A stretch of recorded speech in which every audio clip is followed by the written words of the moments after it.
न कन्हैया लाल की जय। जीवन में उपदेश आनंद देता है और उपदेश निश्चित रूप से मनुष्य के जीवन में श्रेष्ठ व्यक्ति के आश्रय में रहकर अपने जीवन की दशा और दिशाओं को परिवर्तन करते हुए कुछ तो उद्देश्य लेकर और अपने उद्देश्य की पूर्ति के लिए उपदेश प्राप्त करते हुए अपने जीवन की सुख शांति समाधान प्राप्त करने के लिए मनुष्य को यत्न करना चाहिए। और यही बात प्रहलाद जी महाराज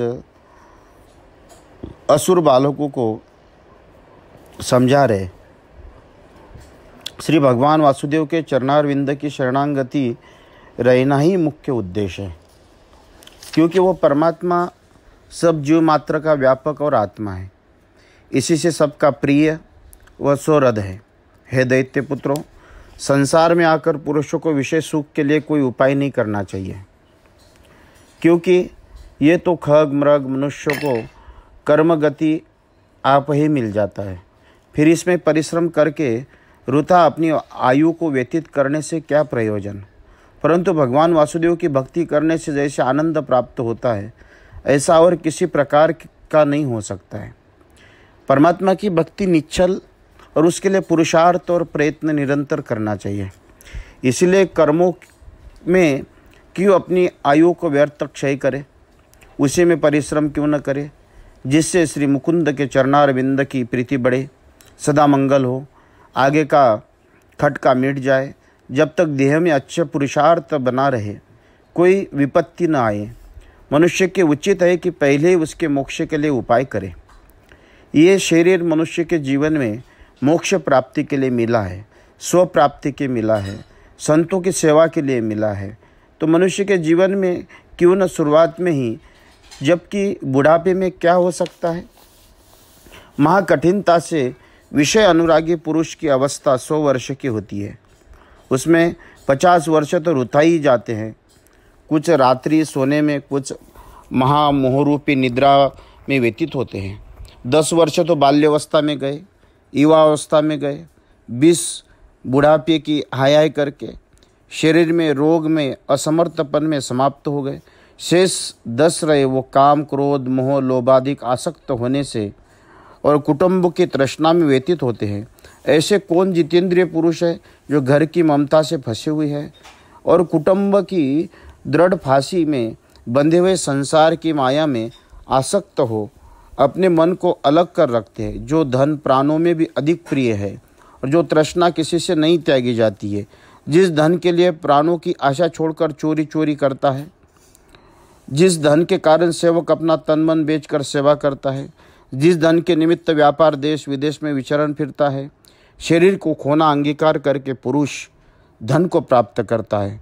ऐसे धन मोह को त्यागने का किसका सामर्थ्य है।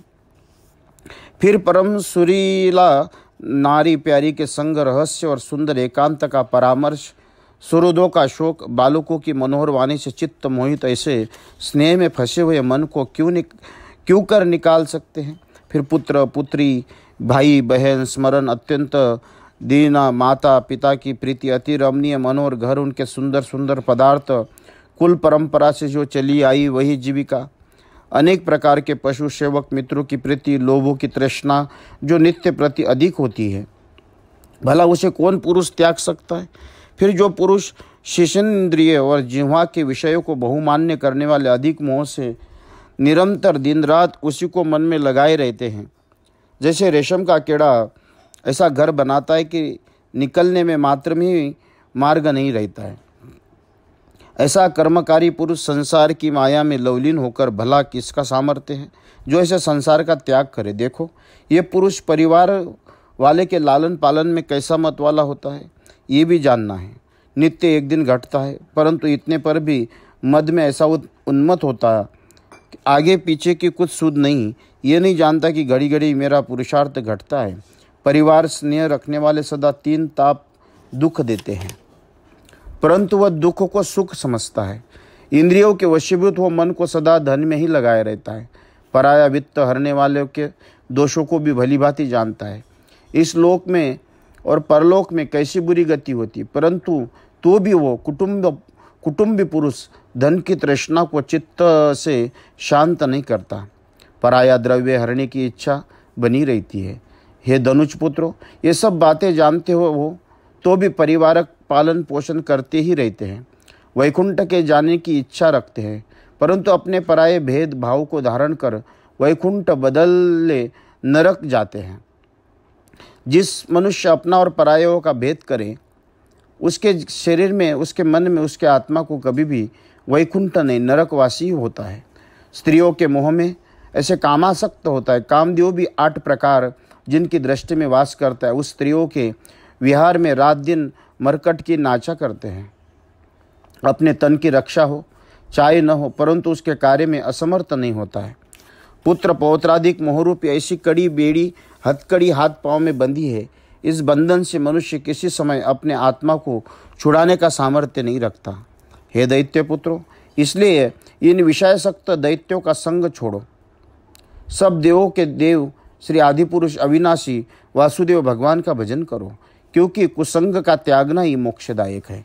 हे दैत्यों के बालकों, अच्युत भगवान के प्रसन्न करने में कुछ अधिक परिश्रम नहीं करना चाहिए, क्योंकि भगवान सब प्राणी मात्रा का आत्मा है और सब प्रकार से सिद्ध है। पर अवसर जीव मात्र में ब्रह्मा से लेकर पिपीलिका तक सब स्थान पर जंगम जो 5 भौतिक के वन है, निर्जीव पदार्थ में 5 भौतिक विकारों में नारायण ही वास करता है। गुणों में गुणों की समानता है, गुणों के उलट पलट में एक पर और आत्मा के एक ही आदिपुरुष अविनाशी सच्चिदानंद भगवान विराजमान है। उसी परमात्मा का भजन करो, तीर्थ करो, दान करो, ब्राह्मणों की भोजन करो, संतों की सेवा करो, नवदा भक्ति वेद पढ़ो, विद्या का अभ्यास करो, ब्रह्म विद्या सीखो, सिखाओ को क्रोध लोभ मोह ईर्ष्या निंदा छल बुराई मारना दुष्टता मान मर्दन दर्प हिंसा चोरी जुआ इत्यादि त्यागो, यही मोक्ष का उपाय है। यद्यपि वो सच्चिदानंद जगदीश्वर आप रूप एक ही है, तो आत्मा स्वरूप सबके देखने योग्य व्याप्त और व्यापक निर्देश योग्य कभी नहीं दिखाई देता। संकल्प विकल्प ब्रह्म ही है। केवल अनुभव से आनंद स्वरूप परमात्मा माया से सब ऐश्वर्य छिपा रखे और गुणों की रचने वाले माया से ही जान जाते हैं।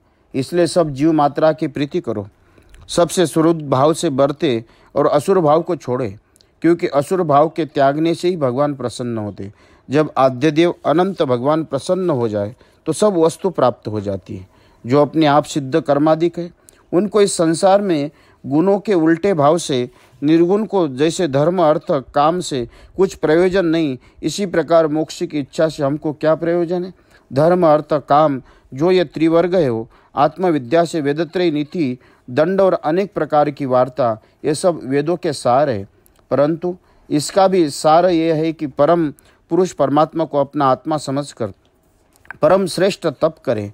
हे महा कठिन निर्मल ज्ञान नरक के सखा श्रीमन नारायण ने नारद जी से कहा था, जो पुरुष सच्चे भगवान के भक्त और आनंद रूप है, उनके चरण कमल की रज से जो स्नान करने वाले हैं, उनको ही निर्मल ज्ञान प्राप्त होता है। सद्गुरु के चरणों की सेवा, देव समान गुरुदेव दर्शन वाले भगवान नारद जी से मुख से विद्वान सहित ये ज्ञान रूप भागवत धर्म पहले शुद्ध चित्त से मैंने सुना था। दैत्य पुत्र बोले, हे प्रहलाद, हम और तुम इन गुरु षंडामर्क के अतिरिक्त दूसरों को नहीं जानते, और उसमें तुमने एक संग ही पढ़ा है। फिर ये निर्मल ज्ञान तुमको कैसे हो गया, और दूसरा गुरु तुमको मिला ही नहीं। हे प्रहलाद, तुम बालकपन से ही रनिवास में अपनी जननी के पास रहे, वह सज्जन पुरुषों का जाना महाकठिन था। हमारे मन में ये बड़ी भारी संशय है, हमारा संशय दूर करो, जिससे भगवान की भक्ति में हमारी श्रद्धा और मन में विश्वास हो। इति श्रीमद् भागवत पुराणे सप्तम स्कंदे भाषा टीकायां प्रहलाद बालकानां ब्रह्म ज्ञान वर्णनम नामो षष्ठो अध्याय। कृष्णार्पणमस्तु। प्रहलाद बोले, मेरे पिता जब मंदराचल पर्वत पर तप करने के लिए गए, तब इंद्रादिक देवताओं ने दैत्यों को बिना नरेश के निर्बल समझकर उनके ऊपर आक्रमण कर दिया। परस्पर इंद्र देवता कहने लगे कि जैसे चींटी सांप को भक्षण कर लेती है, ऐसे ही मनुष्यों को सताने वाले हिरण्यकश्यप पापी को उसी पाप ने ही भक्षण कर लिया। हम लोगों के लिए ये बड़ा आनंद हुआ। उनके बल का अत्यंत उद्योग देखकर असुरों के सेनापति देवताओं के भय के मारे भयभीत हो सब दिशाओं में भाग गए। कोई दैत्य देवता से हाथ से मारे भी गए। तब नारद जी कुटुंब, पशु, संपत्ति और सामग्रियों को छोड़ अब अपने प्राण लेकर देश विदेशों को भाग निकले। तब विजय की अभिलाषा करने वाले देवताओं ने सेना निवास स्थान को लूट लिया और मेरी माता राजमनीषी कयाधु दानवी को इंद्र पकड़ कर ले चला। जैसे व्याध को पकड़ने से तिहरी चिल्लाने लगती है, ऐसे ही मेरी माता कुररी किनाई चिल्लाने लगी और अनेक अनेक प्रकार से विलाप करती रोती और इंद्र बलात्कार उसे पकड़ लिए जाता। अकस्मात दैव इच्छा से उस मार्ग में कैसे नारद जी चले आते हैं। मेरी माता को रोती हुई उन्होंने देखा। तब नारद जी बोले, हे देवराज, अबला निरपराधीन को क्यों लिए जा रहे हो? इसको कहीं भी ले जाना चाहिए। हे महाभाग, इस सती स्त्री को छोड़ दे, ये तेरे योग्य नहीं है। ये महाशक्ति महाशिला पतिव्रता परस्त्री है। जो इसका पति आएगा तो क्षण मात्र में तेरी सब लाज खो देगा। तू भागा भागा फिरेगा और इंद्रलोक में रहना कठिन हो जाएगा। इंद्र बोले कि इसके पेट में हिरण्यकश्यप का गर्भ है, ये महाभयानक और देवद्रोही होगा, इसलिए जब तक इसका गर्भ बाहर ना आए तब तक मैं इसका अपने पास रुकूंगा और जब तक इसे पुत्र न होगा कभी उसको नहीं छोड़ूंगा। जब इसके पुत्र होगा उसको मारकर मैं इसको छोड़ दूंगा। नारद जी बोले, इसके उदर में जो स्थित है वह निष्पाप, भागवत में उत्तम और परम श्रेष्ठ, वह तुमसे किसी प्रकार का नहीं मरेगा, क्योंकि वह परमात्मा का परम भक्त है। तुम जानते हो कि ईश्वर के भक्त महाबली और पूर्ण प्रतापी होते हैं, इसलिए क्योंकि रुता कलंक लेते हो छोड़ दो।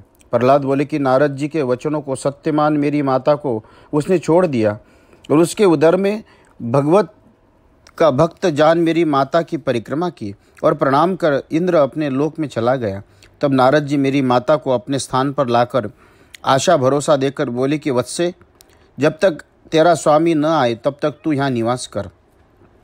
जब तक मेरा पिता घोर तप से निवृत्त होकर लौटा नहीं तब तक मेरी माता मुनि के मनोहर वचनों को मानकर भय त्याग निर्भय होकर मुनि के आश्रम पर निवास करने लगी।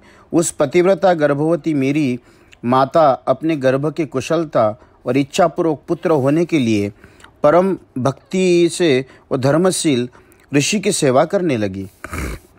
परंतु दयालु और सर्वसमर्थ मुनि ने मुझे भक्त जान धर्म के तत्व निर्मल ज्ञान दोनों मेरी जननी को दिए। उस ज्ञान को बहुत काल पाकर अधिक दिन व्यतीत होने से स्त्रीपन के स्वभाव से मेरी माता तो भूल गए, परंतु ऋषि की कृपा से मुझको वो ज्ञान अब तक स्मरण है। मैं उनको किंचित मात्र भी नहीं भूला। हे दैत्य पुत्रो, जो तुम मेरी वचनों को श्रद्धापूर्वक सुनोगे तो तुमको भी तत्व ज्ञान उत्पन्न होगा। श्रद्धा होने से स्त्री और बालकों को भी मेरे समान ब्रह्म ज्ञान हो सकता है। महासमर्थ काल हेतु जन्मता है, बढ़ता और कुछ का कुछ होता है। कभी क्षीण कभी क्षय इत्यादि भाव दृष्टा को होते हैं, देह के व्यापक आत्मा को नहीं होते हैं, क्योंकि 6 विकार शरीर में ही होते हैं, देखने में आते हैं। जैसे वृक्ष जब हो तभी उसके फल के विकार होते हैं, वैसे ही आत्मा के होने से ही विकार देह को प्राप्त होते हैं। यहाँ प्रहलाद जी महाराज दैत्य के पुत्रों को कहते हैं कि ये मनुष्य के शरीर में जन्मजात सारे ज्ञान, श्रद्धा, विश्वास, समर्पण, सेवा ये अपने आप ही प्राप्त होती है। आत्मा नित्य है और देह अनित्य है। आत्मा क्षीण नहीं होता है, देह क्षीण हो जाता है। आत्मा शुद्ध है, देह अशुद्ध है। आत्मा एक है, देह अनेक है। आत्मा देहादिकों को जानता है, लेकिन शरीर जड़ है, शरीर जानता नहीं। आत्मा सबका आश्रय है और शरीर आत्मा के आश्रय है। आत्मा निर्विकार है, शरीर सविकार है। आत्मा स्वयं प्रकाश है, शरीर पर प्रकाश है। आत्मा सबका कारण है, देह कार्य पदार्थ है। आत्मा सर्व व्यापक है, देह व्याप्य है। आत्मा असंग है और देह संगी है, तथा आत्मा किसी से आरूढ़ नहीं होता है। देह वस्त्रादिक से आच्छादित हो जाता है। आत्मा के परे से इन सब द्वादश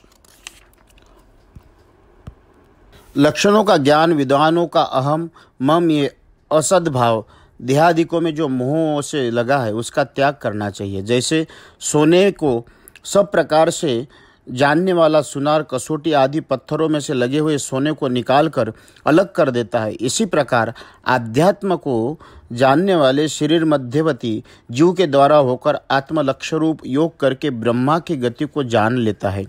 ये उसी तरह से बताए कि आपके अपने शरीर में सोनार शुद्ध कर देता है। इसी तरह से तप के द्वारा अपने आत्म तत्व तक पहुंचकर परमात्मा की गति को प्राप्त होता है। माया, महत्त्व, अहंकार, शब्द, स्पर्श, रूप, रस, गंध, ये 8 प्रकृति है। सत्व, रज, तम, ये 3 माया के गुण हैं। ये पृथक नहीं गिने जाते।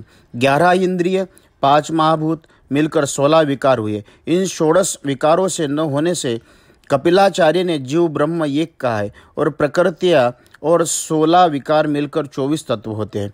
सबसे साक्षीपन का संबंधी आत्मा एक ही है। इन्हीं 24 तत्व के संबंध में होने से शरीर कहलाता है।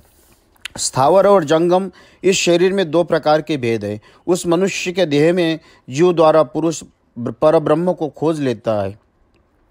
इस बात में कुछ कठिनता नहीं है, बहुत सहज में हो सकती है, क्योंकि ऐसे समझे कि यह भी आत्मा नहीं है, वो भी आत्मा नहीं है। इस प्रकार दृश्य वस्तुओं को अलग करते करते ये आत्मा अपने आप सबसे अलग हो जाती है। देखो, अक्षर मसीह से भिन्न नहीं है, परंतु मसीह अक्षरों से भिन्न है। इसी प्रकार देहादिक आत्मा से पृथक नहीं, परंतु आत्मा इसमें पृथक है। जैसे मनियों में सूत हुआ और इसका नाम अन्वय है, मनियों के डोरे से पृथक है, इसका नाम व्यतिरेक है। ऐसे शुद्ध ज्ञान को जानने वाले मन से सृष्टि को उत्पत्ति, पालन, संहार निश्चय करने वाले वेद की श्रुतियों को धीरे धीरे विचार करने वाले और धीर पुरुष के जानने में योग्य है। जागृत, स्वप्न, सुषुप्ति, ये 3 वृत्तियाँ बुद्धि की है। इसको जो अनुभव नहीं करता वो सबका साक्षी पर पुरुष है। इन तीनों वाणी से बुद्धि भेद करके क्रिया से आत्मा के स्वरूप को जानते हैं। सब में व्यापक होने से गंध के गुण से वायु जानी जाती है। इसी प्रकार बुद्धि को धर्मरूप तीनों अवस्था में जानने वालों को आत्मा भिन्न प्रतीत नहीं होती। बुद्धि के गुण और कर्म करके बंधन होता है, यही संसार के द्वार है। इसका मूल कारण अज्ञान है, इसी से यह मिथ्या है, परंतु मिथ्या होने पर भी पुरुष को स्वप्नवत दिखाई देता है। इसलिए त्रिगुणात्मक कर्मों का बीज जो अज्ञान है, उसके नाश करने के लिए तुम सब योग का साधन करो, जिसमें 3 अवस्था रूप संसार का प्रवाह दूर हो जाता है। और इन्हीं सहस्त्र उपाय से बढ़कर एक ये उपाय भगवान ने गीता आदि शास्त्रों में, महापुराणों में अपने मुख से वर्णन किया है। बंधुगणों, जिस धर्म कर्म से भगवान वासुदेव के चरणार विंद में रुचि होती है, उसी धर्म कर्मों को मनुष्य को करना चाहिए। गुरु की सेवा करना चाहिए, उनकी आज्ञा का पालन करना चाहिए, उनकी सेवा करना चाहिए। उत्तम भक्ति वो संपूर्ण लाभों को देने वाली है। भगवान वासुदेव को समर्पण करें, सत्संगति, साधु महात्मा जनों की भक्ति से परमेश्वर की आराधना करें। अगर कुछ न हो तो उनकी आज्ञा का पालन करना ही, ये भी एक परमात्मा की भक्ति का मार्ग बताया। भगवान की कथा श्रद्धापूर्वक सुने, ईश्वर के सुंदर सुंदर गुण और कर्मों का कीर्तन करें, उनके मनोरंजन, भयभंजन पदाम्बुजों का ध्यान करें और उनके परम सुखदायक, अघघालक, अत्यंत सुहावन, मन भावन सुंदर स्वरूप का दर्शन व पूजन करें। श्रीमन नारायण आदि पुरुष अविनाशी भगवान जीव मात्र और जल थल में विराजमान हैं। ऐसे निश्चय ज्ञान प्रत्येक प्राणी मात्र को तन मन से पूजन करे। इस प्रकार काम क्रोधादिक 6 शत्रुओं को जीतकर ईश्वर में भक्ति करे, जिसमें अधिक प्रीति हो जाए।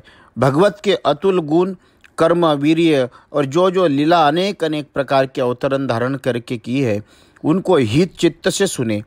अत्यंत जब हर्ष बढ़े, शरीर पुलायमान हो जाए, नेत्रों से आंसू भर आए, गदगद वाणी हो जाए, उच्च स्वर से कभी गान करने लगे, कभी रोने लगे, कभी हंसने लगे, कभी नाचने लगे, जब इस प्रकार प्रेम लक्षण भक्ति हो जाए, तब वो पुरुष ग्रही के समान कहीं हंसता है, कभी पुकारता है, कभी ध्यान में आ जाता है, कभी जीवों को प्रणाम करता है, कभी गुरु की सेवा करता है।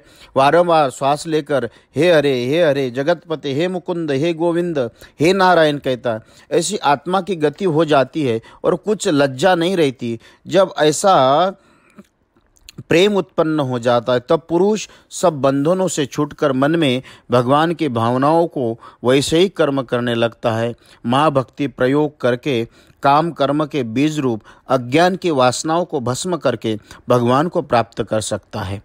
अधोक्षज भगवान का जो स्पर्श होता है वही प्राणियों का सब शरीर के अशुभ कर्मों का नाश होता है।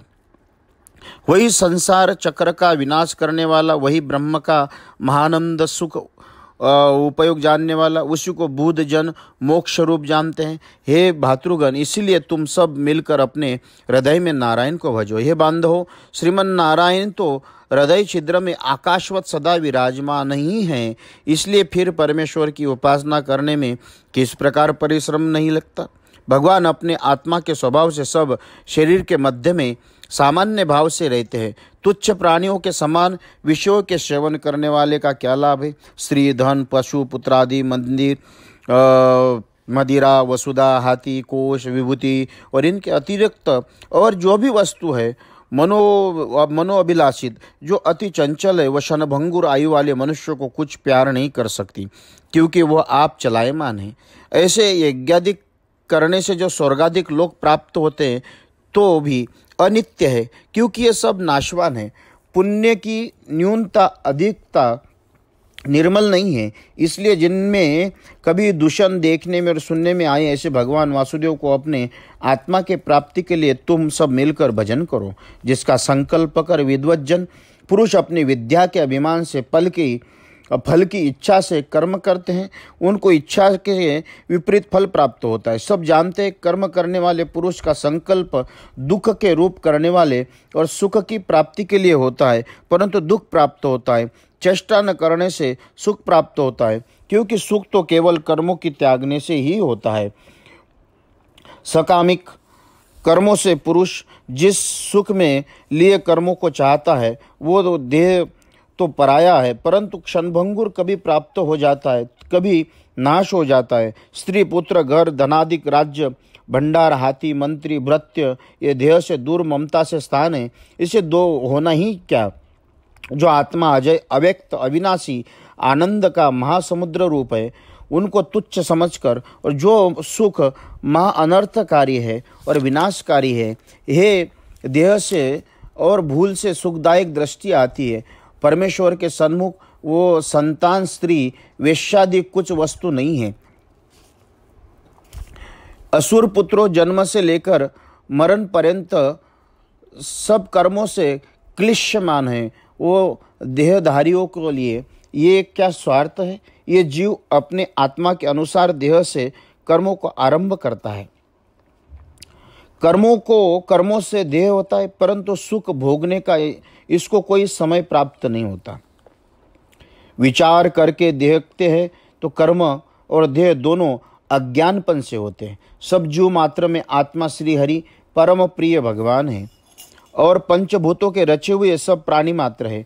तुम अपने मन में ये न समझना कि ये हम दैत्य देह में हम भगवत भजन कैसे करें, अधिकार नहीं है। ये बात नहीं। देवता, असुर, मनुष्य, यक्ष, गंधर्व इत्यादि कोई प्राणी क्यों न हो, श्री मुकुंद के चरणार विंद को भजन करने से स्वास्तिमान हो जाता है।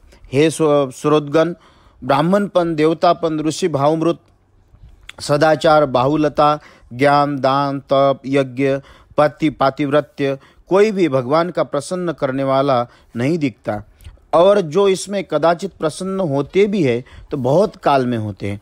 भगवान तो केवल निष्कपट प्रीति भक्ति से ही प्रसन्न हो जाते हैं। शेष सब बातें कहने मात्र की ही है। इसका यही है कि आपके जीवन में कितना भी कुछ भी करे, आपका चित्त, मन, भाव तब सब प्रकार के शुद्ध निर्मल अगर हो जाए तो परमात्मा को प्राप्त करने में कोई कठिनता ही नहीं। हे दैत्य पुत्रों, इसलिए श्री भगवान की भक्ति निष्कपट मन से तुम सब मिलकर करो। सबको अपने समान जानकर सब जीव मात्र में श्री भगवान वासुदेव की ही समझो। दैत्य, यक्ष, राक्षस, स्त्रियां, शूद्र, ब्रजवासी, खग, मृग और दूसरे भी पापी जीव भक्ति के प्रभाव से ही मुक्ति को प्राप्त होते हैं। इस लोक में मनुष्य का परम स्वार्थ इतना ही है कि भगवान की निश्चल भक्ति ही हित चित्त से करनी चाहिए। सर्वथा भगवान ही वासजा जना, इसमें अधिक और कोई उपाय मुक्ति का होने का नहीं है। इति श्रीमद्भागवते महापुराणे सप्तम स्कंदे भाषा टीकायां प्रहलाद देव ब्रह्म स्वरूप वर्णन नामम सप्तमो अध्यायः। प्रहलाद जी का वर्णन सुनकर निर्दोष होने के लिए उन्हीं बालकों ने अंगीकार किया और गुरु की शिक्षा नहीं मानी। जब सब बालकों की बुद्धि इस प्रकार नारायण में लगी हुई देखी, तब शुक्राचार्य के पुत्र अपने मन में बहुत डरे। अच्छी रीति से सोच समझकर सुवृत्तांत जैसा तैसा हिरण्यकश्यप को जाकर कहा। यह असह्य अप्रिय महाकठिन पुत्र का अत्याचार सुनकर क्रोध से मतवाला लाला नेत्र कर कांपने लगा। पुत्र के मारने का विचार मन में किया। जिस परमेश्वर के भक्त का कोई तिरस्कार नहीं कर सकता है, उसी प्रकार की कठोर वाणी और तिरछी आंख से निरादर करने लगा। हे जितेंद्रिय, प्रहलाद नम्रता से हाथ जोड़े खड़ा था। उस दारुण प्रकृति वाले हिरण्यकश्यप ने पाव से मसले हुए सांप के सदृश पुकार कर प्रहलाद से इस प्रकार बोला। हे दुर्विनती, हे मंदमती, हे कुल कलंक, कुल में भेद डालने वाला, हे अधम गर्वी, तूने मेरी आज्ञा का उल्लंघन किया। मैं तुझको आज यमलोक भेजूंगा। हे मूढ़, जा मेरे आगे से चला जा। अरे नीच, क्रोध से 10 दिक्पाल और सब लोकपाल त्रिलोकी समेत ईश्वर तक कांपे रहते हैं। तू निशंक होकर मेरी आज्ञा का उल्लंघन करता है। ऐसा तुझको किसका बल है? प्रहलाद बोला, हे राजेंद्र, सब चर अचर जीव जंतु ब्रह्मादिक जिसके अपने वशीभूत कर रखा है, उसी आदि पुरुष अविनाशी का मुझको और तुझको बल है। वरना मुझे और आप में ही नहीं, संसार के बलवानों में भी उसी का बल है। काल, उरु, ओज, क्रम, सहबल, इंद्रिया, आत्मा, सत्व ही परमेश्वर की शक्तियाँ है। सृष्टि को रचते हैं, सार करते हैं। ये तीनों गुणों के ईश। अब आप अपने असुर स्वभाव को छोड़ दो। मन में सबसे समान भाव रखो। कोई किसी का शत्रु नहीं, केवल अजित और पाखंड मत में स्थिर और खोटे मार्ग में आप सरीखे ऐसे ही हुए हैं। अपनी इंद्रियों को बिना जीते 10 दिशाओं को जीता मान लिया, परंतु कुछ भी न जीता। क्योंकि जिसने अपने वैरियों को ही नहीं जीता, उसने क्या जीता? खटका तो बना ही रहा था। जिसके घर में शत्रु घुस रहा, वो बाहर आके शत्रुओं को जीतकर कैसे सुख की नींद सो सकता है? और जिसने अपनी आत्मा को जीत रखा है, ऐसे ज्ञानी पुरुष सब देहधारी मात्रा में समान भाव वर्ते ऐसे साधु जनों का आपने मोह से दुख नहीं होता। औरों को तो कहना ही क्या। सुखदेव जी बोले। उसी प्रहलाद के नीति भरे वचन बाण के समान लगे। तब तो क्रोधवान होकर हिरण्यकश्यप बोला कि अरे अधम, मुझको भली बात निश्चय हुआ कि तू अपने मरने की इच्छा करता है, जो ऐसे निर्द्वंद वाक्य बोलता है। हे मंद आत्मन, जिनका काल सिर पर आ जाता है, उनकी ऐसी अयोग्य वाणी निकलती है और सब ज्ञान धरा रह जाता है। अरे कुल कलंक, मेरे अतिरिक्त तूने जो जगत का कर्ता कोई दूसरा बताया, अब बता वो कहाँ है? तू कहता है कि वो परमात्मा सर्वत्र है, इस खंबे में क्यों नहीं दिखता? जो अब खंबे में नहीं दिखेगा तो मैं तेरे सिर को छेदन करूँगा। इसलिए तेने जो हरि अपना रक्षक समझ रखा है, वो अब तेरी रक्षा करे, देख कर सकता है। इस प्रकार हिरण्यकश्यप वचनों से क्रोध से माँ भागवत प्रहलाद अपने पुत्रों को पीड़ा दे खग हाथ में ले महाक्रोध कर ललकारता, फटकारता, गरजता, तर्जता, झपट कर आसन से उछल कर उठा। कवच की कड़ियाँ तड़कने लगी, भुजाएं फड़कने लगी और तेल के समान आंसू आंखों से ढकलने लगे। योद्धा क्रोधानलस्य रूप देख सरकने लगे। उस समय महागंभीर नाद कर खंभ में से एक मुष्टिका मारा। श्री सुखदेव जी बोले कि हे राजन, उसी समय उसमें महाभयंकर शब्द होने लगा, जिनके होते ही पृथ्वी लोटपोट होने लगी, पहाड़ जड़ से उखड़कर गिरने लगे, दिग्गज चिंगाड़ने लगे, समुद्रों ने मर्यादा छोड़ दी। आज लोगों का विध्वंस हो जाए तो कुछ आश्चर्य नहीं। मैं जानता हूँ कि आज महाप्रलय का समय आ गया, ऐसा ब्रह्मादिकों ने माना। पुत्रों को मारने की इच्छा वाला वह दैत्य सभा में बीच में अद्भुत शब्द सुनकर वेग से इधर उधर दौड़ता हुआ 30 के आश्रय से नहीं देखता। भया और संपूर्ण दैत्य अति त्रास को प्राप्त होने लगा। सब दैत्य खड़े खड़े परस्पर विचार कर रहे थे कि उसी संध्या के समय खंभों को फाड़कर श्री नरसिंह भगवान प्रकट हुए। नरसिंह भगवान की जय। तब विस्मित हुए राक्षस कहने लगे, अहो, न तो ये सिंह है न मनुष्य है, मनुष्य सिंह रूप ये विचित्र सत्व क्या है।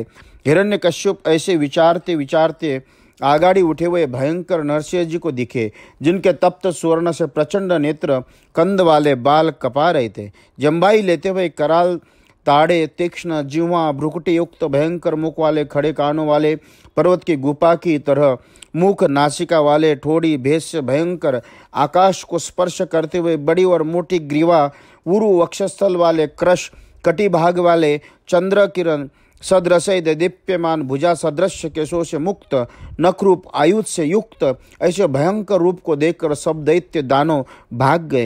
हिरण्यकश्यप कहने लगा कि अहो, मालूम होता है कि प्राय करके मायावी हरि ने है मारने का उपाय किया है। इससे क्या? हिरण्यकश्यप महाघोर शब्द कर बोला, अरे पशु, अरे मायावी, तूने छल बल कर बहुत जनों को छला है, परंतु मैं तो वश का नहीं है। सब सावधान हो, आज तुझको मारकर तेरी रुधिर से अपने भ्राता हिरण्याक्ष का तर्पण करूंगा। ये कहे गदा लेकर नरसिंह जी के ऊपर झपटा कि जैसे अग्नि पर पतंगा झपटता है। वहां नरसिंह जी के तेज से पड़ते ही अलक्षित हो गया। सो सत्वधामा भागवत में यह बात विचित्र नहीं, क्योंकि पहले जिसने अपने तेज से संपूर्ण अंधकार नष्ट कर दिया, फिर वो महाअसुर हिरण्यकश्यप ने क्रोध करके अति तीव्र वेग वाली गदा नरसिंह जी पर डाली, परंतु पराक्रम करते हुए गदा सहित उस असुर को नरसिंह जी ने ऐसे पकड़ लिया कि जैसे गरुड़ महान सर्प को पकड़ लेता है। परंतु हिरण्यकश्यप भी नरसिंह जी से हाथ से छूट गया। जैसे ही क्रीड़ा करते हुए गरुड़ के हाथ से सर्प छूट जाता है, परंतु वह छुड़ाना दुखित देवताओं का अच्छा न दिखा, क्योंकि जिनके स्थान छीन बाहर निकल दिए वे सब महासुर छूटने के कारण नरसिंह जी को अपने वीर्य से शंकित मान खग ढाल लेकर फिर नरसिंह जी के ऊपर वेग से प्रहार करने लगा। महाभयानक अट्ठास शब्द करके अपने पूर्ण तेज से उस शिकरे के समान वेग वाले अनेक शस्त्रधारी पृथ्वी आकाश के भ्रमण करने वाले हिरण्यकश्यप के नेत्र बंद कर अत्यंत तीव्र वेग वाले नरसिंह जी ने चपलका की नाई चमक कर उसको पकड़ लिया। जैसे सर्प मुझ को बिना ही प्रयास सहज में से पकड़ लेता है, उस समय दैत्येंद्र आतुरता से चारों ओर से तड़पने लगा और छूटने के लिए अनेक उपाय किए, परंतु नरसिंह जी के पंजे से छूट न सका। उसकी खाल ऐसी कठोर थी जो वज्र के भी कहीं नहीं कटी। उस हिरण्यकश्यप को अति वचन तुझको दिए, उनमें से कोई बात नहीं है, देख ले। न दिन है, न रात है, न पृथ्वी है, न आकाश है, न पशु है, न मनुष्य है, न वन है, न वज्र है, न शस्त्र है, न घर है, न द्वार है, सब प्रकार के विचार ले। ये कहा कुपित है, नरहरि चारों ओर निहार, असुर उदर निजन खनते, क्षण में डारो फार। गरुड़ जैसे महाविषधर सांप को फाड़कर बगेल देते, ऐसे ही बिना परिश्रम क्रीड़ा मात्रा से नरसिंह जी ने हिरण्यकश्यप का पेट फाड़ डाला। देखो भगवत की अद्भुत गति। संध्या को तो समय था, न दिन था न रात, जंगा पर घर कर मारा, न धरती न आकाश, नखों से चीर डाला, न कोई अस्त्र था न कोई शस्त्र था, और न नख जीवित थे न मृतक थे। नरसिंह रूप जो धारण किया, न कोई पशु था न पुरुष था। क्रोध से भरा विशाल रूप, महाविकराल, लाल लाल प्रलय काल के कृशान के समान नेत्र, अत्यंत विस्तार वाला फटा हुआ मुख, मृत्यु भवन के सदृश अपनी जिह्वा के अपने होठों को चाट रहे थे। रुधिर से लगने के मुख लाल लाल हो रहा था। दैत्य की आंतों का हार कंठ में पहने रहे थे, और जहाँ तहाँ रक्त के बूंद जो शरीर में से लगे रहे थे, वैसे विदित होता मानो पर्वत पर वीर बहुटी घूम रही, और गले में आंतों का हार ऐसी शोभा देता था जैसे सिंह हाथी को मारकर उसके अंतड़िया हार अपने कंठ में डाल लेता है। श्री नरसिंह जी महाराज दैत्येंद्र हृदय कमल को नखों के अंकुरों से विदीर्ण किया था, उसी को तो फेंक दिया, और उसके अनुचर और भृत्यगण जो शस्त्र उठाए घूम रहे थे, उन युद्धपति और पक्षपातियों को नखों से, भुजाओं से, पाँव से चीर फाड़ मसल कर सहस्त्रों को मारकर नष्ट कर दिया। देखिए, वह सब शस्त्रधारी और नरसिंह जी केवल भुजाओं से ही सब काम ले रहे थे। नरसिंह जी का सघन जटाओं से कंपित मेघ सब फट गए। ग्रह तारागण नरसिंह दृष्टि को चमक से छिन्न भिन्न हो नष्ट हो गए। श्वास के मारे हुए समुद्र अपनी मर्यादा को छोड़ चलायमान हो गए। नरसिंह के दहाड़ने का शब्द सुनकर दसों दिशाओं के दिग्गज भयभीत हो चिंगारने लगे। जटा की लपेटने से विमान आकाश में रह गए, ऐसे उसने सर्वत्र आकाश व्याप्त हो गया और उन पदों के भार से वसुधा पीड़ित हो डामाडोल हो गई। उनके तेज के वेग से पर्वत उखड़ उखड़ कर गिरने लगे। उनके वेग से प्रभाव से आकाश और दिशाएं छवि भिन्न हो गई। उस समय सभा के मध्य में सर्वोत्तम राज सिंहासन पर श्री नरसिंह जी महाराज विराजमान हुए। महातेज समूह से पूरित, जिनके सन्मुख कोई सामर्थ्यवान शत्रु देखने को नहीं आता था। उस प्रचंड क्रोधी महाकराल वदन वाले नरसिंह भगवान के समीप कोई नहीं जा सकता था। जिस समय तीनों लोकों के कष्टदायक मस्तक के शूल के सदृश उस दैत्य नायक हिरण्यकश्यप को भगवान वैकुंठ नायक ने मारा, उस समय सब देवांगना उसका मरण सुनकर अत्यंत हर्ष के वेग से प्रफुल्लित जिनके मुख हो रहे थे, वो बारंबार जय जय शब्द पुकार कर और भगवान का अद्भुत रूप निहार कर आनंद से पुष्पों की वर्षा कर रही थी। जबकि नरसिंह भगवान दैत्यराज को मारकर नरसिंह जी के दर्शन के लिए सब पूर्ववासी देवताओं के विमानों की पंक्तियां सब आकाश मंडल आच्छादित हो गई। सब मिलकर दुंदुभी बजाने लगे और मुख्य मुख्य गंधर्व गान करने लगे। अप्सराएं मीठे मीठे स्वर से मनोहर गान करके सबको मनों को मोहित करने लगी। उस समय वहाँ ब्रह्मा, शिव, इंद्रादिक देवता, ऋषि, मुनि, पितृ, सिद्ध, किन्नर, मोहरग, मनु, प्रजापति, गंधर्व, अप्सरा, चानर, यक्ष, किम पुरुष, बेताल, सिद्ध, किन्नर और सब वैकुंठ नाथ के पार्षद नंद, सुनंद, कुमदाक्षादिक अंजलियों से संपुट सिर पर धरकर जहाँ राज सिंहासन पर महातीव्र तेजस्वी श्री नरसिंह भगवान विराजमान थे, सब देवता न तो अति दूर न अति समीप खड़े होकर पृथक पृथक भाव से संसारी जीवों के उपकार के लिए यंत्र मंत्र कवच अष्टक सहस्त्र से श्री नरसिंह जी की स्तुति करने लगे। ब्रह्मा जी बोले कि हे अनंत दुरंत शक्तिधारी, विचित्र वीर्य, पवित्र चरित्रकारी, सृष्टि की उत्पत्ति पालन सहार करने वाले, अपने सत्वादिक गुणों से अनेक प्रकार की लीला करने वाले अव्यक्त अविनाशी परमात्मा नरसिंह जी, आपको मेरा बारंबार नमस्कार है। महादेव जी बोले, संसार के अनंत काल के समय आपको कोप करने का समय है। हे भक्तवत्सल, अभी तो आपके इन तुच्छ असुरों को ही मारा है, अब आप अपने कोप को शांत करके शरणागत आए हुए अपने भक्त प्रहलाद की रक्षा करो।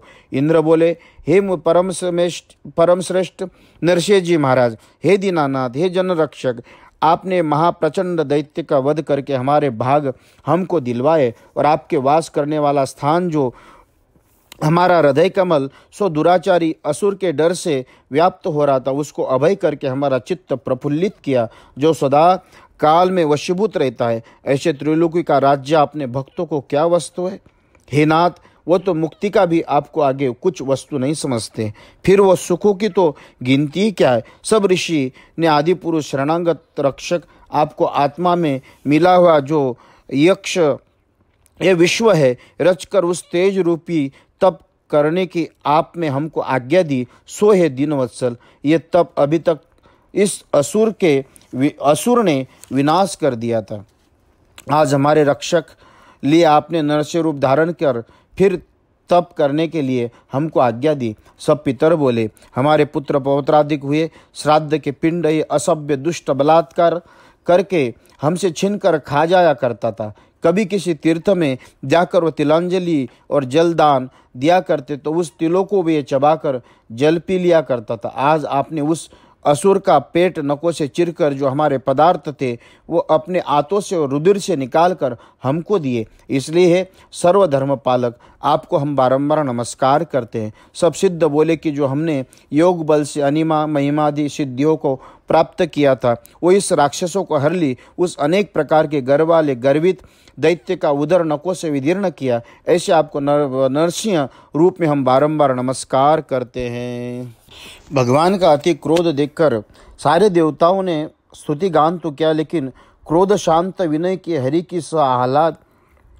श्री नारद जी बोले कि क्रोध के वेग से अत्यंत भयंकर नरसिंह जी को देखकर ब्रह्मा, रुद्र, इंद्रादि देवताओं में कोई सन्मुख न जा सका। जो सदा समीप रहते थे वह सब देवता भी दूर ही खड़े हुए स्तुति कर रहे थे। निदान सब देवता मिलकर लक्ष्मी जी के निकट गए और हाथ जोड़कर बोले कि हे जननी, नरसिंह जी के तेज से त्रिलोकी भस्म हुआ चाहते, आप चलकर उनके क्रोध को शांत कीजिए। ये साक्षात लक्ष्मी जी को नरसिंह जी के सन्मुख भेजा।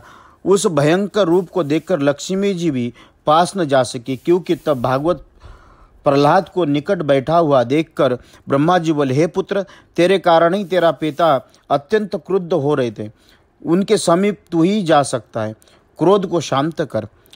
हे नरेंद्र, ब्रह्मा जी की आज्ञा को सिर पर धारण कर महाभागवत वो भोला भाला प्रहलाद हाथ जोड़कर सिर नवाकर सहज सहज में नरसिंह जी के निकट जाकर दंडवत प्रणाम किया। तब अपने चरणों में पड़े हुए उस बालक प्रहलाद को देखकर नरसिंह जी की कृपा से परिपूर्ण होकर उसको उठा लिया और उसके सिर पर काल रूप सर्प के भय से डरने वाले बुद्धिमानों का अभयदायक अपना कर कमल रखा। नरसिंह जी के हस्त कर कमल के स्पर्श से उनकी सब अशुभ वासनाएं दूर हो गई और उसको ब्रह्म ज्ञान प्राप्त हुआ। तब हर्षित चित्त रोमवली खड़ी हो गई, अंग प्रफुल्लित हो गया, आंखों में से प्रेम के आंसू भर आए। अति आनंदित हो भगवान चरण कमल का ध्यान करने लगा। एकाग्र मन से स्वस्थ सावधान होकर प्रेम भरी गदगद वाणी से वो भक्त प्रहलाद अपने लोचन अंतकरण को नरसिंह जी के स्वरूप में लगातार भगवान वासुदेव की प्रार्थना करने लगे। प्रहलाद बोला, हे सतोगुणी एकाकार बुद्धि वाले, ब्रह्मादिक देवताओं से गण मुनि और सिद्ध पुरुष गंभीर वाणियों से अनेक महागुणों से आज तक जिनकी आराधना और प्रार्थना करने को समर्थ नहीं होते, वो उग्र रूपधारी नरसिंह भगवान मुझ दानव जाति मंद बुद्धि पर किस प्रकार संतुष्ट होंगे? तो भी उनकी कृपा से उनकी स्तुति करता हूँ। धन, जाति, रूप, तप, पांडित्य, श्रुत, तेज, ओज, प्रभाव, बल, पौरुष, बुद्धि, योग, इन सब में कोई भी उपाय परमेश्वर की आराधना करने योग्य नहीं है, क्योंकि भगवान तो केवल भक्ति भाव के भूखे हैं। देखो, सुदामा ने तंदुल पर ही प्रसन्न हो गए, चाहे 4 वेद का विभाग करता, अनेक यज्ञों का करने वाला, अनेक गुण संपन्न, धन के कुबेर के समान और जाति का ब्राह्मण हो, परंतु भगवत भक्ति के विरुद्ध हो, वो ब्राह्मणों की गणना में भी नहीं है। जो जन जाति का चांडाल, महापापी, नित्य सुरापी भी हो, परंतु अपने मन, वचन, कर्म, तन, धन और अपने प्राणों को नारायण को समर्पित कर देता है, वह महाश्रेष्ठ और धन्य है। वह स्वपच भी अपने सब परिवार को संसार सागर से तार सकता है। अधिक अभिमानी और सभी और अपने पवित्र कर सकता है। वह धन भी केवल तन का पालन करने वाला है, कुछ मंगलदायक नहीं है। हे प्रभु, आपके अज्ञानी जीवों से अपने लिए आप कुछ पूजा भेंट नहीं मांगते। आपको तो किसी वस्तु की आवश्यकता ही नहीं है। आप तो अपने स्वरूप में भाग से परिपूर्ण और दयालु हो। आप जो पदार्थ भगवान के अर्थ प्रदान करता है, आदर सम्मान से भगवान को चढ़ाता है, वह सब अपना ही प्रयोजन सिद्ध करता है। जैसे अपने मुख के तिलकादीक्षी शोभा अपने ही प्रतिबिंब की कांति को झलकाती है, ऐसे ही जो प्राणी जिन वस्तु को भगवत अर्पण करता है, वह सब उसी प्राणी को मिल जाता है। इसलिए मैं जो अधम बुद्धि माया के जाल में फंस रहा हूँ, आपकी महिमा का वर्णन नहीं कर सकता, परंतु अपनी मति अनुसार जैसी मेरी बुद्धि है, आपकी स्तुति करता हूँ। आपके चरित्र गाने से मनुष्य पवित्र हो जाता है, इसलिए मैं आपकी स्तुति करता हूँ। हे यश, हमारे समान इस स्वरूप से डरते हुए इन सब ब्रह्मादिक देवता आपसे दास है। सत्वगुण धाम अवतारों को जो मांगलिक क्रीड़ा है, उसके संसार में मंगल के अर्थ और अपने आत्मा के सुख के लिए आप करते हो। इसलिए ये शांत स्वरूप सब आप अपने क्रोध को शांत करो, क्योंकि हम लोगों को दुख देने वाला असुरों को अपने मारा है। फिर अब क्रोध करने की क्या आवश्यकता। रुचिक और सर्पों को जब कोई मार डालता है, साधु लोगों को बड़ा आनंद होता है। ऐसे इस दुष्ट हिरण्यकश्यप के वध करने से साधु लोग बड़ा आनंदित हुए। हे नरसिंह जी, अब सब लोग आपके समीप आए हैं, अपना भय दूर करने के लिए आपका स्मरण करते हैं। आप इस अद्भुत स्वरूप का ध्यान करने से ही भय दूर हो जाता है। फिर अब क्रोध करने की क्या आवश्यकता है। हे अतीत, ये आपका स्वरूप महाभयंकर मुख, जिभ सिंह की सूर्य के समान, लाल लाल नेत्रों से मानो अग्नि की ज्वाला भड़क रही, बंक भ्रकुटियों के चढ़ाना अति विकराल दाढ़ों से देखकर दिखाई देता है। आंतों की माला पहनने से और सटा के बाल रुधिर से भीगे हुए केले के पत्रों के समान कान ऊंचे ऊंचे खड़े दिखाई देते हैं। नौकों से अग्रभाग, वैरियों के उदर से विदीर्ण करने वाले महागंभीर शब्द दिशाओं के दिक्पाल भय मानकर कंपायमान होते हैं। इनका तो मुझको कुछ भय नहीं है, परंतु ये कृपावत्सल, इस संसार चक्र से सह दुख से मैं महादुखी हूँ। आपके चरणारविंद की कृपा से साधारण संसार चक्र को मुझे भय नहीं है, परंतु अपने कर्मों के बंधन में जो बचा हिंसक जीवों में पड़ा हूँ, इस बात से मेरा बहुत मन डर रहा है। हे कृपालु, मुझ पर दया होकर आप अपने मोक्ष रूप शरणांगत चरण शरण को मुझे कब बुलाओगे। हे भूमन, इस अप्रिय पदार्थों को वियोग संयोग से जो प्रकट हुई शोक रूपी अग्नि, उस अग्नि से सब योनि में रात दिन जला करता हूँ, और संसार में दुख दूर होने के लिए जो अनेक यत्न, ये सब दुख स्वरूप कभी पित्त अधिक हो जाता है, कभी वात बढ़ जाता है, कभी कब घेर लेता है, ये देहाभिमान का भटक रहा है। इसलिए हे सत्तम, आप सब दास भाव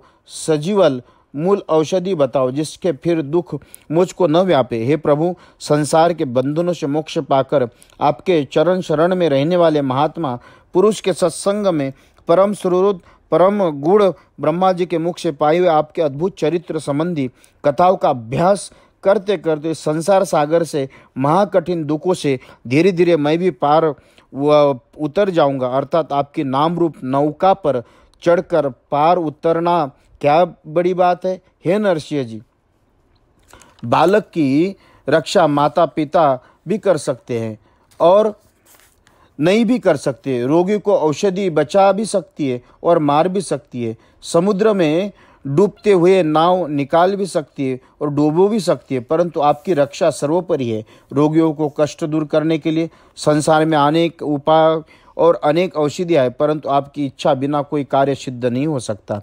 सबका यही तात्पर्य है कि जब शरीरधारी आपकी उपेक्षा करे, उसको दुख आपकी चाहना करे, सुख भिन्न भिन्न स्वभाव वाले ब्रह्मादिक देवता, उनके पीछे पीछे उत्पन्न हुए पिता महादिक जो पुरुष, जिस काल में, जिस हेतु से, जिस संबंध से, जिसके लिए, यह प्रकार से, जिसकी प्रेरणा से जो कुछ होता है, वह सब आपका ही स्वरूप है। इस प्रकार प्रहलाद जी महाराज ने नरसिंह भगवान का स्तुतिगान करने के बाद दैत्य कुलभूषण प्रहलाद, और उसोत्तम तेरा कल्याण हो, मैं तुझ पर अति संतुष्ट हूँ, ऐसे भगवान बोले नरसिंह भगवान। उसके बाद अपना उत्तर देते हुए, मैं तुझ पर अति संतुष्ट हूँ, तेरी इच्छा हो वर मांग, मैं सब मनुष्यों का मनोरथ पूर्ण करने वाला हूँ। आयुष्यवान मुझको बिना प्रसन्न किए मेरा दर्शन होना महाकठिन है। मेरा दर्शन करके फिर ये प्राणी किस प्रकार शोक संताप नहीं कर सकता है। इसलिए महात्मा पुरुष कल्याण की इच्छा करने वाले भाग्यशाली पुरुषों को सब प्रकार से आशीर्वाद देने वाला मैं ही हूँ।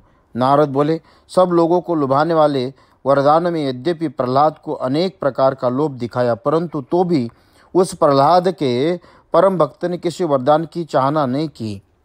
प्रहलाद को नाना प्रकार का लोभ देने के बाद भी प्रहलाद हाथ जोड़कर ईश्वर से प्रार्थना करते। प्रहलाद बोले, मैं जन्मों से वरदान का फल जान रहा हूँ कि वो विषय का मूल है। आज तक वरदान रूप विषयों में आसक्त हूँ। मुझको वरदानों का लोभ दिखाकर मत लुभाओ। विषय के संसार में मैं अत्यंत डरा हुआ हूँ। मुक्ति के कामना कर आपकी शरण आया हूँ। हे प्रभु, दास के लक्षण जानने की इच्छा कर मेरी परीक्षा करते हो। संसार के बीज रूप और हृदय के ग्रंथि रूप विषयों में प्रेरणा करते हो, और ये भी देखते हो कि ये मेरा भक्त अंतकरण से है या नहीं है, ऊपर के मन से है। हे नाथ, स्वामी को अवश्य ही चाहिए कि दास की परीक्षा करना। मेरा मन ये साक्षी देता है कि आप विषय रूप मृग तृष्णा के समान वरदान मुझको कभी नहीं देंगे। क्योंकि आप तो दया निधान हैं। आप उस परात पर परमात्मा आपके हृदय में दया भरी हुई है। जो दास अपने स्वामी से संसार सुख की इच्छा कर रखे, वो उसकी बातों में लोभ दिखाया देता है। दास कहना नहीं चाहिए, वो कुदास है, क्योंकि जब उसकी बात में लोभ भरा हुआ होता है, फिर दास भाव कैसा। तो व्यापारी बनिया ठहरा, और जो स्वामी दास से सेवकों की आशा करके उसको अपने पास रखे और आशीर्वाद अथवा कोई मनोवांछित वस्तु दे, तो उसके किसी प्रकार स्वामी नहीं कहना चाहिए, अनुगामी करना चाहिए। मैं तो निष्काम आपका भक्त हूँ और आप निष्काम मेरे स्वामी हो। कुछ मेरा आपका प्रयोजन नहीं है। हे वर देने वालों में श्रेष्ठ, जो कामना आप मुझको देते हो, आपसे वही वरदान मांगता हूँ कि मेरे हृदय में किसी प्रकार की कामना का अंकुर उत्पन्न न हो। हे नाथ, कामना का अंकुर उत्पन्न होते ही इंद्रिया, मन, प्राण, आत्मा, धर्म, धैर्य, मति, लाज, श्री, तेज, स्मृति और सत्य, ये सब मांगने से नाम से ही नष्ट हो जाते हैं। हे पुंडरीकाक्ष, जब मनुष्य मन में कामनाओं का त्याग करता है, तब प्राणी भगवत के भावनाओं को प्राप्त हो जाता है। फिर हाथ जोड़कर प्रार्थना करने लगा, ओम नमो भगवते तुभ्यम पुरुषाय महात्मने हरये अद्भुत सिंहाय ब्रह्मने परमात्मने। जो कि आप भगवान महापुरुष परमात्मा पर ब्रह्म हरि और अद्भुत नरसिंह रूप हो। मैं अद्भुत स्वरूपों को बारंबार नमस्कार करता हूँ। श्री नरसिंह बोले, हे प्रहलाद, तुम सरीके जो मेरे एकांती भक्त है, वह सब लोकों में, वो परलोक में सुख की इच्छा कभी नहीं करते हो, तो भी तू मेरे कहने से एक मनवंतर दैत्य कुल में रहकर आनंद सहित राज्य कर और सुख भोग। मेरे सुंदर सुंदर चरित्रों की कथाओं का श्रवण कर। मैं जो ईश्वर सब पदार्थ में व्याप्त हूँ और यज्ञ का स्वामी हूँ, मुझको हृदय में रखकर आप मेरा ध्यान कर, यजन कर, योग के कर्मों का त्याग कर, और जो कर्म करे ये मेरी अर्थ समर्पण करना। उन कर्मों की फलों की आकांक्षा न रखना, और भोगों से पुण्य का भोग करना, कुशल से पापों का भोग करना। जिसको देवता सदा गाते रहते, ऐसे विशुद्ध कीर्ति विस्तार करके बंधनों से मुक्त होकर फिर मुझको प्राप्त होगा। तेरा गाया हुआ जो मेरा स्तोत्र है, उसको जो मनुष्य पवित्र चित्त से कीर्तन करेगा अथवा मृत्यु के समय तेरा व मेरा स्मरण करेगा, वो निसंदेह कर्मों के बंधन से छूट जाएगा। प्रहलाद बोले, हे महेश्वर, वो वर देने वाले स्वामी, आपके आज्ञानुसार आप से मैं ये वर मांगता हूँ कि मेरे पिता ने आपको जाना नहीं, न आपका तेज ऐश्वर्य पहचाना, इससे आपकी निंदा की और क्रोध अभिमान के मद में आकर उन्मत्ता की नाई बकवाज किया करता था। मेरे भ्राता को मारने वाला विष्णु ही है, सब दैत्यों को इसी ने मारा है। इस कुदृष्टि से उसने साक्षात सर्वलोक में गुरु भगवान आपको तो दुर्वाक्य कहे हैं। आप उसका जानकर मुझको भांति भांति के दुख दिखाए, परंतु आपके प्रभाव से न जाना, क्योंकि वह सदा ही क्रूर बुद्धि था। वो मेरा पिता महादुस्सर पाप से मुक्त होकर पावन और पवित्र हो जाए, ऐसा अनुग्रह करिए। हे भक्तवत्सल, ये कहना भी मेरा मूर्खपन है, क्योंकि यह तो पवित्र उसी समय हो गया जबकि आपने खम्भ फाड़कर दर्शन दिया था, परंतु कठोर वाक्य जो आप से कहे उनका अपराध क्षमा करना चाहिए। श्री भगवान बोले, हे साधु, पाप रहित तेरा पिता 21 कुल सहित पवित्र हो गया, क्योंकि जब तुम सरी के साधु कुल पावन उसके घर जन्म लेते हैं, जिन जिन स्थानों में मेरे भक्त प्रशांत समदर्शी साधु श्रेष्ठाचार करने वाले हैं, किकट देश को पवित्र कर देते हैं। हे दैत्येंद्र, जो लोग किसी जीव की हिंसा नहीं करते, छोटे मोटे जीवों को मेरे भाव से चाहते हैं, उनको किसी प्रकार की इच्छा नहीं होती, जो लोग इस लोक में परलोक में आपके अनुवर्ती होते हैं, जैसे तू मेरे सब भक्तों का प्यारा है, वैसे ही सब मेरे प्यारे होंगे। हे अंग, सब भांति से तेरा पिता परम पवित्र है, उसका तो मृतक कर्म कर। एक तो इसका मेरे अंग के स्पर्श हो गया, तो दूसरे इसके तेरे समान सुपुत्र का होना ही इसके स्वर्ग जाने का संदेह कैसे। हे तात, ब्रह्मवादी लोग जिस प्रकार स्मृतियों में आज्ञा कही गए, ऐसे मुझ पर आसक्त होकर सब कर्म और मेरे चरणों में मन लगाकर पिता का सिंहासन पर बैठकर राज्य कर। श्री नारद जी बोले, हे महाराज, जो जो पिता की मृतक क्रिया थी वह सब प्रहलाद ने की। फिर जैसे भगवान ने कहा, पीछे ब्राह्मणों को विधि पूर्वक उसका अभिषेक किया। अपने ऊपर प्रसन्न जानकर सुमुख श्री नरसिंह भगवान पवित्र वाणी से स्तुति कर देवताओं के साथ चतुरानन ब्रह्मा जी कहने लगे, हे देव अखिलाध्यक्ष, हे बुद्ध भावन, हे पूर्वज, सर्वलोक संतापी पापी असुरों का आपने वध किया, ये बड़ा मंगल हुआ। एक तो इससे वर मुझसे मांग लिया था कि आपकी ब्रह्मा की सृष्टि में मैं किसी से न मरूं, तप योग से प्रभाव से उन्मत्त हो गया था, इस वेदों का नाश कर दिया था। सब में उत्तम काम ये आपने किया कि परम भगवत भक्त महासाधु इसके छोटे सूत को मृत्यु के मुख से आपने बचाया। और ये बहुत ही अच्छा किया कि जो इसके पुत्र प्रहलाद को आपने अपने शरणागत रख लिया। हे भगवान, इसके लिए नरसिंह अवतार का सावधान होकर जो ध्यान करे तो मृत्यु और सब प्रकार के त्रास से मुक्ति पाएगा। नरसिंह जी बोले, हे चतुरानन, ऐसा वर राक्षसों को मत दिया करो, क्योंकि क्रूर स्वभाव वाले वर भी सब उल्टे हो जाते। जैसे सर्पों को दूध पिलाने से दुना भी शुभ बढ़ता है। नारद जी बोले, हे महाराज, युधिष्ठिर ब्रह्मा जी की बात कहकर उनकी पूजा स्वीकार कर लोगों को देखते देखते संपूर्ण भूतों को अदृश्य ब्रह्मांड में पूजे हुए श्री नरसिंह भगवान अंतर्धान हो गए।